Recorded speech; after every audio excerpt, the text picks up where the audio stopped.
Di mana letak keadilan Allah? Kalau ada orang beriman berbuat maksiat saat di dunia, kok bisa masuk surga saat di akhirat? Sementara ada orang tidak beriman, amal baiknya kelihatan banyak di dunia, bantu orang, gak pernah mabuk, gak pernah bunuh orang, gak pernah macam-macam, suka bantu, suka nyumbang, suka macam-macam. Tapi dia gak beriman, kok bisa masuk neraka? Di mana keadilan Allah? Halo? Pernah dengar pertanyaan ini? Itu pertanyaan itu kalau muncul sekarang itu sebetulnya pertanyaan yang telat. 15 abad yang lalu sudah ada pertanyaan serupa. Jadi kalau ada yang bertanya seperti itu, terima kasih Bu, Pak, pertanyaan bagus sekali. Itu diantara sekian pertanyaan Anda yang paling bagus untuk saat ini. Cuman memang agak telat pertanyaan ini. 15 abad yang lalu sudah ada yang bertanya seperti Bapak dan Ibu. Siapa yang bertanya itu? Sayyidah Aisyah Ummul Mukminin radhiyallahu taala anha bertanya kepada Nabi, ya Rasulullah, itu si fulan belum beriman tapi amal baiknya kelihatan banyak banget, suka bantu, suka nyumbang, suka ini, suka itu, nanti di akhirat masuk surga enggak? Anda tahu, begitu pertanyaan itu muncul, yang turun langsung surah dengan namanya Al-Furqan, ayat yang ke-23. Tuh. Ya, kalau Anda nggak belajar nih isi-isi di Quran, kadang-kadang tuh logika semacam ini kalau iman kita lemah itu bisa langsung jatuh seketika. Dan ketika jatuh pada titik nol itu mudah diarahkan kemanapun. Banyak orang di brainwash kemudian jadi pindah kemana aja. Bahkan nanti bisa keras, bisa kasar, bisa tembak orang, bunuh orang, kerjain ini, kerjain itu. Yang tadinya baik tiba-tiba bisa jadi bermusuhan, bisa jadi macam-macam. Itu hati-hati. Wa qadimna idza ma 'amilu min 'amalin faja'alnahu haba'an manthura. Quran surah ke-25 ayat 23. Dilihat sini. Saya berikan dulu petanya, gambaran singkatnya. Kita tinggal di mana sekarang? Di bumi.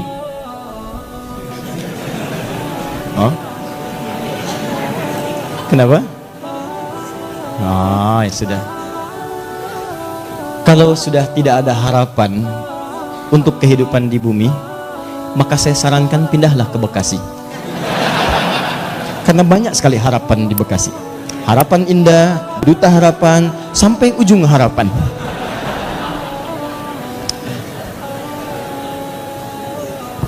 Sudah.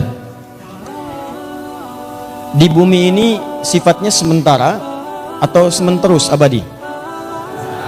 Karena itu sifatnya disebut dengan dunia namanya. Ad-dunya. Dunia itu bukan tempatnya, dunia itu sifatnya. Dunia. Di tempatnya ardun, tempat yang dipijak. Kita terjemahkan karena kita memijak bumi, maka terjemahkan dengan bumi. Sifatnya disebut dengan dunia dari kata dana yadnu dunuan wa dunyaan. Dana yadnu dunuan wa dunyaan. Artinya bisa berarti sesuatu yang dekat dan singkat, sangat singkat, dekat, singkat. Wadanal jannataini, dan nanti saat masuk surga Anda bisa mendapatkan semua kenikmatan dekat sekali. Pengen anggur sambil bertelekan, petik. Pengen pisang, ambil. Pengen apel, ambil. Nggak susah, enak, nikmat. Wadanal jannataini dan. Baik. Dunia itu sifat dari kata dana, mengambil makna yang kedua, sesuatu yang singkat. Kenapa kehidupan di bumi disebut dengan dunia? Ingin menunjukkan bahwa semua yang kita jalani rasanya teramat singkat, masanya begitu dekat. Kayaknya baru kemarin kita ketemu, ya iya, sudah punya cucu 5. Kayaknya baru kemarin kita ketemu, ya iya, sekarang sudah ketemu lagi sekarang. Kayaknya baru tadi pagi kita merencanakan taklim, hari ini sudah ada di sini. Kayaknya teman-teman sekalian, dan terasa begitu singkat, kayaknya baru ini, kayaknya baru itu, dan semua sudah berlalu cukup sekian lama. Di kehidupan di bumi itu semuanya singkat, karena itu disebut dengan dunia sifatnya. Jelas di sini? Walaupun bahasa Al-Qur'annya disebut dengan ardun, tempatnya. Ardun itu setiap tempat yang dipijak. Nah, karena kita memijak bumi, maka bumi disebut ardun. Kalaupun Anda sedang misal jalan-jalan atau yang ada kegiatan lain keluar bumi, misal saya tahun depan mau liburan ke bulan, ya kan? Nah, begitu Anda menginjak bulan, maka bulan pun menjadi ardun. Ardun, bulannya bahasa Arabnya komarun. Komar itu bulan, badrun itu purnama. Cuma ketika Anda keluar dari bumi memijak bulan dan menetap misalnya dalam beberapa waktu di situ, maka ketika Anda pijak itu menjadi ardun bagi Anda.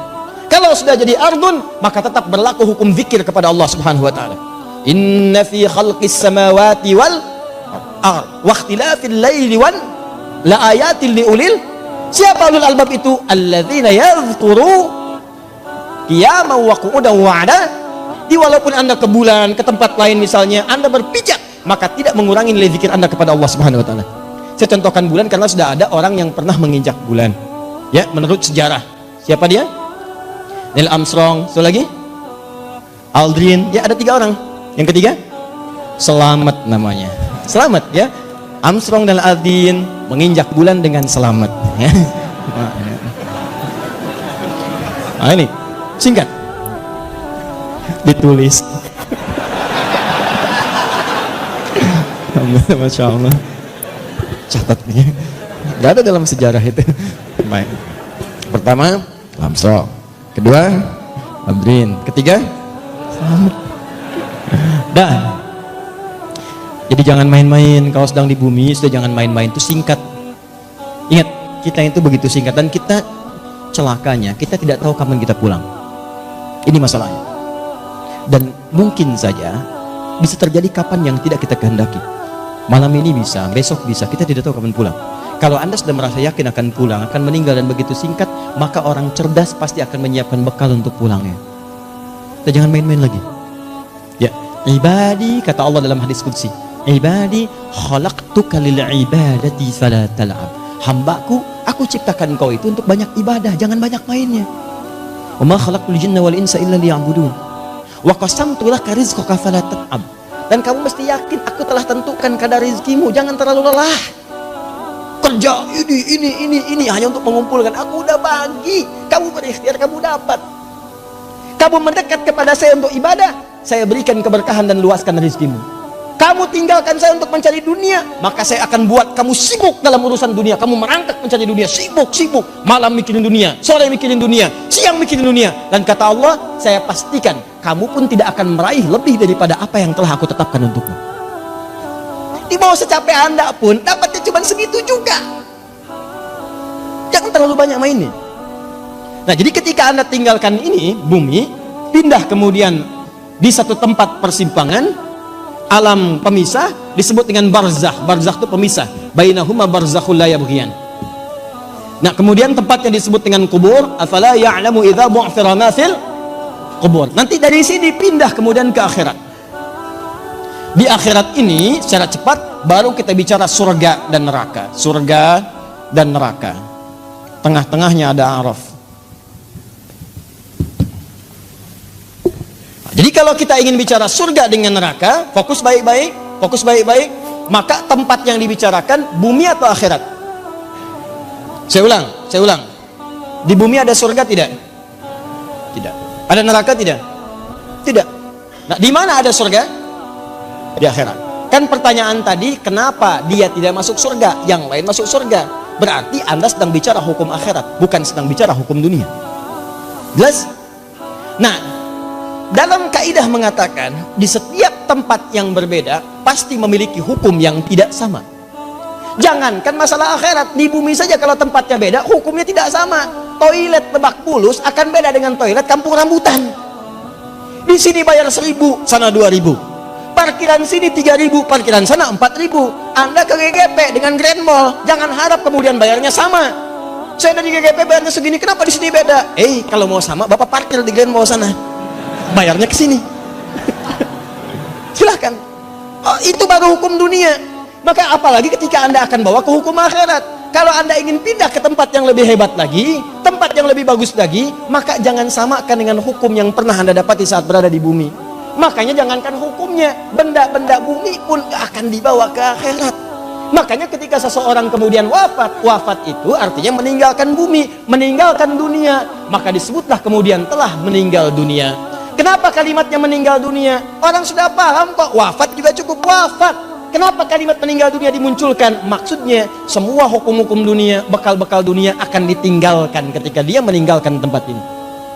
Ayo, antum yang kumpulkan uang yang banyak, antum kumpulkan handphone yang banyak, yang paling canggih, kumpulkan mobil yang paling hebat, luaskan rumah antum, silahkan. Cuman saya kasih tahu dari sekarang, begitu antum meninggalkan dunia, antum akan meninggalkan semua yang antum banggakan itu. Jadi nggak usah takut. Kalau anda disebut oleh sementara orang kamu nggak kaya, nggak apa-apa, cukup hidup.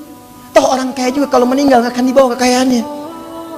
Silahkan cek, gelarnya sama, tinggalnya sama dalam tanah. Nggak percaya silahkan, dia meninggal, antum meninggal, sama aja. Nggak ada orang dikuburkan dengan mobilnya, dikuburkan dengan handphonenya, dengan rumahnya, dengan kebanggaannya, nggak ada.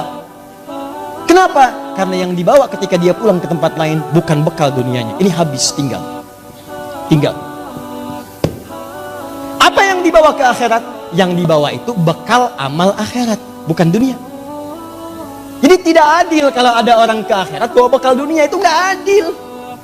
Yang adil itu siapkan bekal akhirat. Begitu kamu ingin ke sana, bawa bekal itu. Jelas?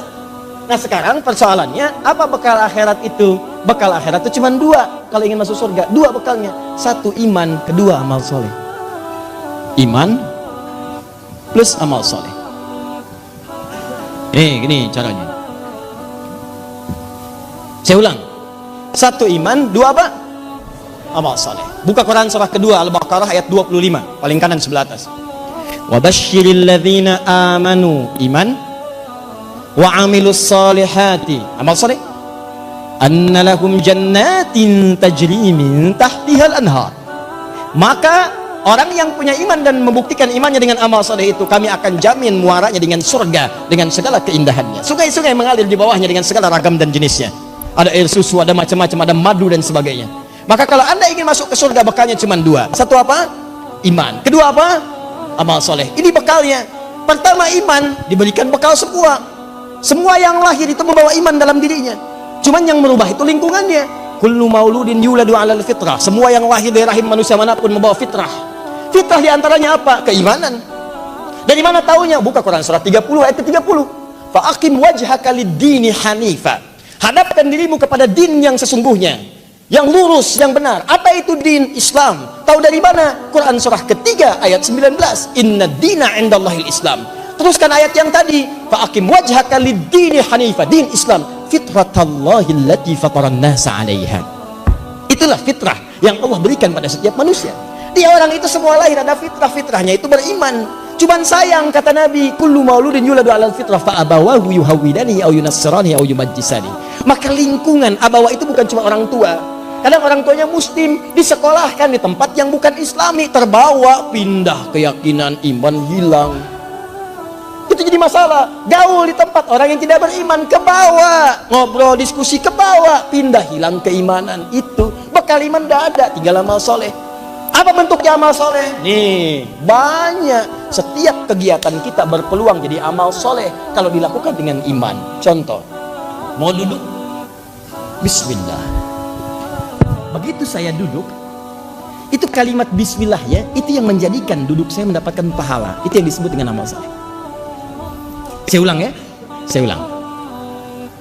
Fokus. Semua kegiatan di dalam Islam, dan saya pastikan kepada anda, saya mencoba untuk meneliti di beberapa yang lain, saya tidak temukan, cuma di Islam. Ya, ini kaidah kita. Jadi kalau ditanya bisa jawab, bukan dalam konteks merendahkan yang lain, tidak.